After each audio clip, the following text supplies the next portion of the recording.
everybody, welcome to the workshop. In today's episode, we've got a brand new tool, which I'm really excited about.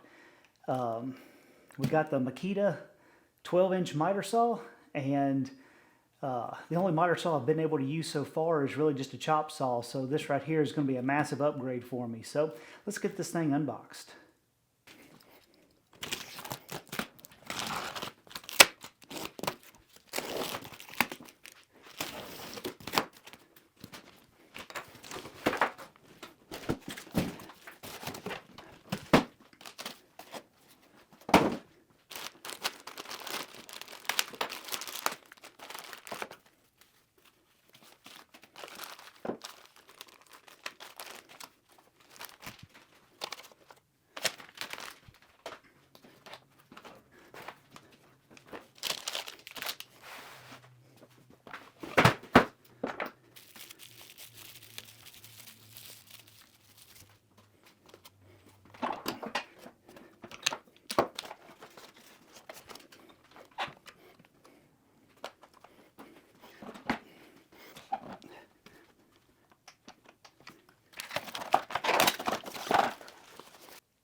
As far as setup and features, setup is pretty simple.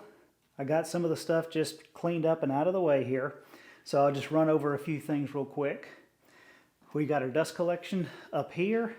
And as far as taking it off, there's a little push pin here and here on each side. Push them in together. The bottom comes out. There is one button here on the top, and then that comes off. I know there's a lot of complaints about this right here. I'll be worrying about dust collection later. So, next thing is, we do have our laser light right on top right here. Obviously, I'm not plugged in yet. So, first things first, we've got to unlock it. This little button right here, push down on it. You can pull the pin out, rotate it, and it's got some grooves right here that it sets in. And now you can raise it up. Another feature, when it's raised up, that same pin can be pulled out and rotated and put back in. Now you can't push it down, and this will be handy whenever we go to install the blade.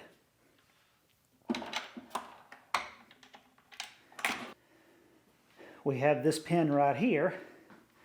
Pull this pin out, rotate it. It sits in the grooves just like the other one. And now you can push it in and out. Lock it back to keep it in position. Right here, we're going to have our knob, which you can turn it. So that way you can unlock the beveling feature. Then you can now push it, the button, to allow it, oops, my fault, to now bevel both directions. And it does lock back in and turn that. Okay, on the side, we have the handle for each side, which you have the little knob here to loosen. That allows you to pull it out, push it in, tighten it back down so it doesn't move. Here we have our fence. You've got a thumb screw, which you can loosen up. That allows you to take out your fence. And that's the same on both sides. Next we have our grip, which just screws right into here. Here on this side, you have a little lever. You can pull that lever up, and now you have use of the locking mechanism, which we're locked. Push it down, and then you can move it over. You also have this too. And it will snap into place. So there's your lever. Push your lever down, and then you can just free flow wherever you want to go. And then you can screw this handle back down and lock it in for good. So even if you push it down, you're still locked into place. This is the hold down for your parts for your wood. So this loosen up this wing nut, and this allows this to turn. And then this one right here allows it to adjust the whole thing up and down. Like so.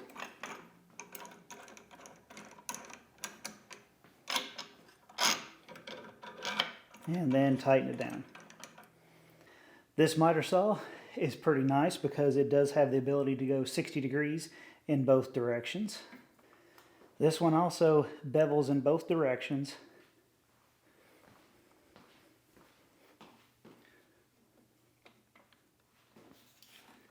Going this direction and in this direction.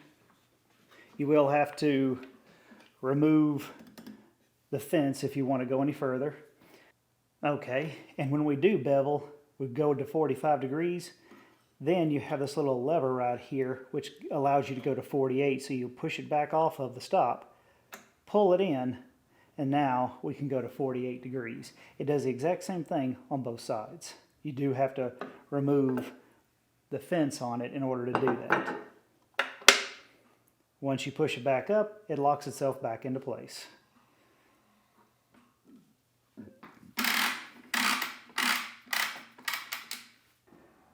We do have an adjustable throat plate here, but to go along with this, I also bought some of this throat plate tape, I'm going to call it, that I'll put on here and stick it down, so that way I've got a zero clearance insert for this instead of trying to adjust the throat plate in and out. So I do have this. Now we're going to go ahead and install the blade. So in order to do this, right here, it comes with on-board tool storage. I'll get it right. And first thing we're going to do is loosen this. When it first comes, the sucker is extremely tight. Doesn't need to be that tight.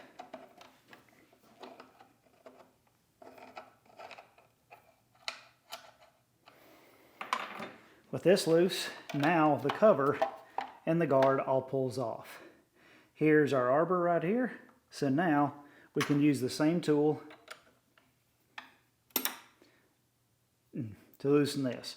Now with this one, typically you go on righty-tighty, lefty-loosey, but in this case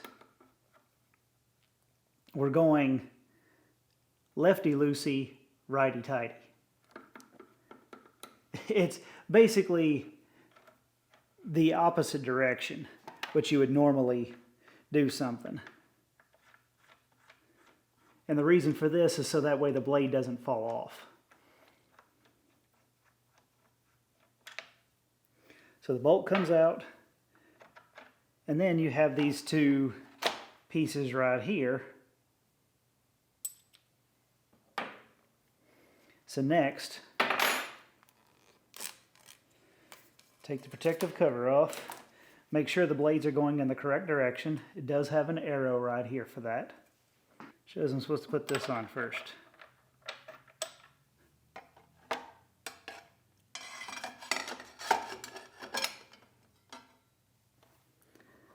Now I can put this on.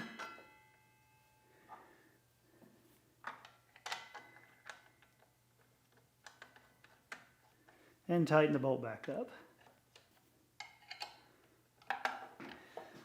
On the other side, there is a little pin that you push in to hold the arbor so it doesn't spin.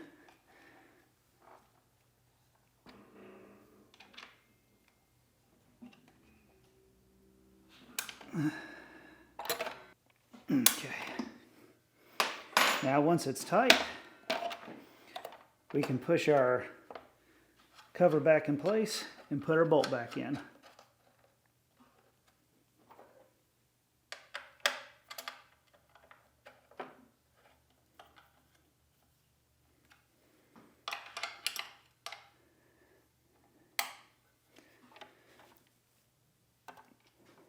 This pin right here is the one I was pushing in while I was trying to install the blade. And this is where this pin right here comes into place, because as I was moving it, that kept it from going up and down as well. On the upper control side, here's your laser switch that I mentioned earlier. And then you have your trigger, which you do have to push this button in order for the trigger to work. Just an additional safety measure. Push in, pull in. Another thing to be aware of is going to be your depth stop right here. Right down here, you have a flip stop here. So when you pull it out, it allows the depth stop, which this is where it adjusts at. So I know it's really hard to see, but right up underneath here, where my finger is the depth stop for that. So when it's pushed all the way in, then there's a hole right here, so this little depth stop right here can fit down inside of there, and you get the full depth of cut. When you pull this over, now you get your trenching feature. And this is on a screw, so you just screw it in however much you want, screw it out however much you want. And then when you don't need it, push it back in, and you got full depth of cut again. Another thing that I've done is I bought this hold down stick right here. So I saw this, or one of these, on 731 Woodworks channel quite some time back now. Is the first time I've seen one, but I've now seen them on a couple other people's channels. And these things right here allow you to be able to hold down something while you're making your cut to keep your fingers away from the blade. So as I did this for the zero clearance, I also did this for safety as well. So I highly recommend something like this to keep your fingies away from the blade. Now, why did I choose the Makita over some other brands? To be quite honest, the one that I wanted the most was the Festool. But let's face it, Festool is so incredibly expensive, there's just no way to justify, at the time when I bought this saw, $1,800 on Amazon for the Festool. Absolutely not. There is absolutely no way that I can justify it. If I had unlimited money, or if I was a business making plenty of money, doing a lot of business, then yeah, maybe I could see it. But as a home hobbyist, there is no way I can justify that. I could buy, this saw right here is more expensive than most of the rest of them. It's probably near the second most expensive saw that I'm aware of. And yet, still, this right here, you could buy 2 of these and still have money left over compared to buying the Festool. So that's one of the things. Number 2, I like the fact that this one right here has a soft start motor on it. Is that a deal breaker for a lot of people? Probably not, but for me, I just thought it'd be nice to have a soft start motor. The other chop saw that I've used didn't have that, and every time I grabbed a hold of it, it's sitting there jerking my hand down. So I thought having a soft start would be a lot nicer to use. I was comparing this to the DeWalt miter saw as well, which doesn't have the soft start. It is about $200-ish cheaper than this when I bought it. Maybe more than 200, maybe 240. But I really wanted the soft start. Now, the one thing that the DeWalt has that this one does not have is the shadow line. This one does have the laser on it. So, but there are some aftermarket parts that you can get in order to put the shadow line on this. So even though that was one of the things that was a con for me on this one, since I do have the ability to change it in the future, that made it not quite so bad.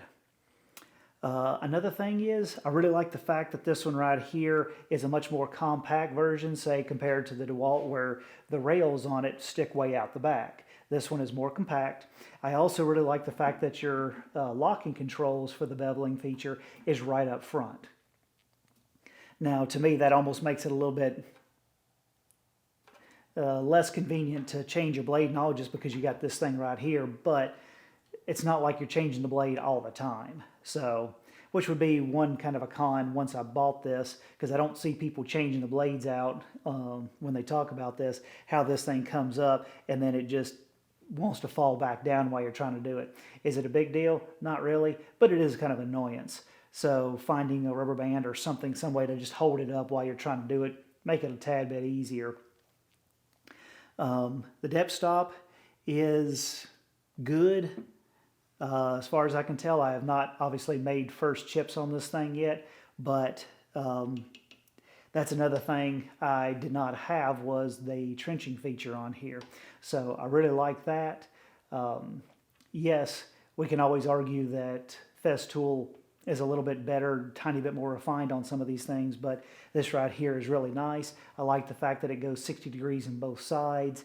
It bevels both sides. So, you know, it just is, it's got a lot of little features like this that I really like as an upgrade. So this is the reason why I went ahead and spent the money. I did have to save up for it, and I got some money for Christmas. So it's one of those things that this is an expensive saw, probably not going to be for everybody's budget, but I did have to save up for it. This wasn't something that I just went out and just making it rain over here. I don't make it rain. So I had to save up for it.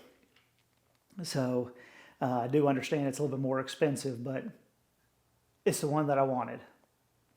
Second to Festool, obviously, but like I said, yeah, I just can't justify that. So anyways, so far I'm really happy, and even though right now I'm not going to be making first chips on this thing, right back here in the back, if you can see behind me, I got my toolbox out here, and I'm going to be making a miter saw station. It's not going to be a traditional miter saw station. Haven't even fully figured out exactly how I want to do it yet. I've got some ideas, but I will be making that in the future. I'm also going to be making another workbench for myself also out here too, that will allow me to do a little bit more traditional woodworking for things that I've got coming in the future.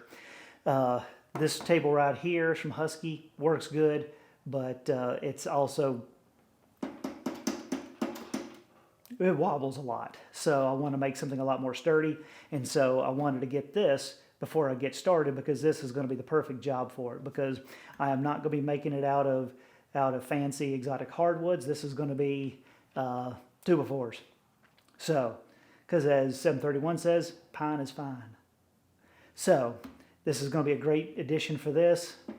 Be making that coming up soon, so be on the lookout for that. So I hope you got something out of this. I hope you liked the video. If you did, like, share, and subscribe, and I'll see y'all again next time in the workshop.